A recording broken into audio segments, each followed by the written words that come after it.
আগের বাপদাদারা বলতো যে যাদের আছে নাতিপুতি তারা করে নাক ক্ষতি।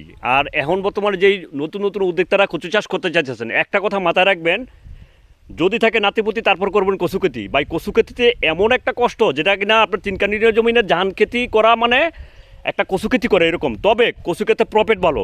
আসসালামু আলাইকুম প্রিয় দর্শক, আমরা এখন কথা বলবো দেওয়ানজি কান্দির একজন সফল উদ্যোক্তা মোহাম্মদ জসিমউদ্দিন ভাইয়ের সাথে, যে কিনা একসাথে সূর্যমুখী, কচু এবং মিষ্টি কুমড়া চাষের মাধ্যমে তার ভাগ্য পরিবর্তনে আমূল পরিবর্তন এনেছেন।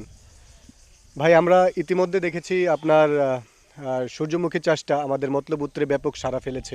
সূর্যমুখী ফুল চাষ করে মতলব উত্তরে আলোড়ন সৃষ্টি করেছেন দেওয়ানজি কান্দির জসিমউদ্দিন। সূর্যমুখী ফুলে 40 থেকে 45% লিনোলিক অ্যাসিড রয়েছে। তাছাড়া এ তেলে ক্ষতিকারক ইরোসিক অ্যাসিড নেই, তাই হৃদরোগীদের জন্য সূর্যমুখীর তেল খুবই উপকারী। বর্তমানে জসিমউদ্দিন মামার খেতে থাকা সূর্যমুখী ফুলগুলো পরিপক্ক হয়ে বীজে পরিণত হয়েছে। আপনারা যে ফুলগুলো দেখতে পাচ্ছেন তা ছিল পূর্বের তোলা। আমি বিগত 2022 সাল থেকে আরম্ভ করছি এই ফুলটা চাষ করা, আর 22 সাল থেকে শুরু করছি আর কি। এখান থেকে লাভ আসে কেমন? এখান থেকে প্রফিট বলতে কি, এটা দুইটা প্রসেসিং আছে। একটা হলো তেল প্রজেক্ট, আর একটা হলো সৌন্দর্য। সৌন্দর্য হলো আপনার যে ছোটো ছোটো পরিপক্ক সারে যে ফুলটা হয়, এটা সৌন্দর্যের জন্য বিক্রি করে দেই। ওটা যে কিছু প্রফিট আসে, আমি এই বছরও বেচি 120টা ফুল 5,000 টাকার মতো বেচি। আর বাকিটা আমি তেলের জন্য, মানে এটা তেলের জন্য পরিপক্ক করতেছি আর কি। এই কচু খেতে আপনার প্রফিট কেমন আসে? হ্যাঁ, আসলে কচু ক্ষেত্রা, বিশেষ করে বলবো কি, কচু ক্ষেত্রে আপনার এক যেমন লাভ তেমনই পরিচর্যা। আর কচু ক্ষেত্রা এমন একটা জিনিস, যারা কিনা করতে পারবেন তারাই করবেন। আর যারা শুধু কচুক্ষেতি করলে কিন্তু আপনার প্রফিট অনেক ভালো। কারণ একটা কচুক্ষেতি করা মানে 10 থেকে 15,000 টাকা বেতন পাওয়া একটা ছেলে একসঙ্গে কাজ করা, মানে আমার সঙ্গে সাপোর্ট করা, এটা হলো সবচেয়ে মেন।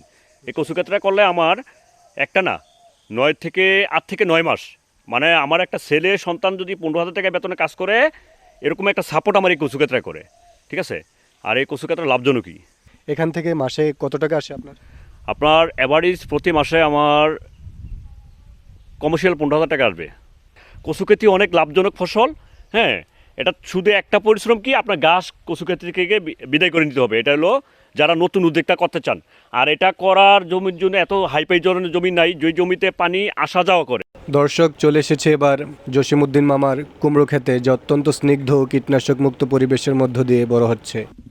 আমরা 12 মাস চাষ করতে, যেমন আমি এটা এই সিজনে চাষ করছি, এটার ভিতরে এত গাছ, যদি গাছও ওঠে তাহলে এত কি পড়ে না। বীজ, যেই বীজটা আছে এই বীজের মধ্যেই কিছু কিছু বীজের গায়ে লেখা আছে 12 মাসই চাষ করা যায়। ওই বীজগুলো সংগ্রহ করবেন, সংগ্রহ করে লাগাবেন। ঠিক আছে? আর 12 মাস বলতে কি 2 মাস খালি বন্ধ থাকবে, কারণ এই পৌষ মাঘ এই 2টা মাস আপনি এটা লাগাতে পারবেন না।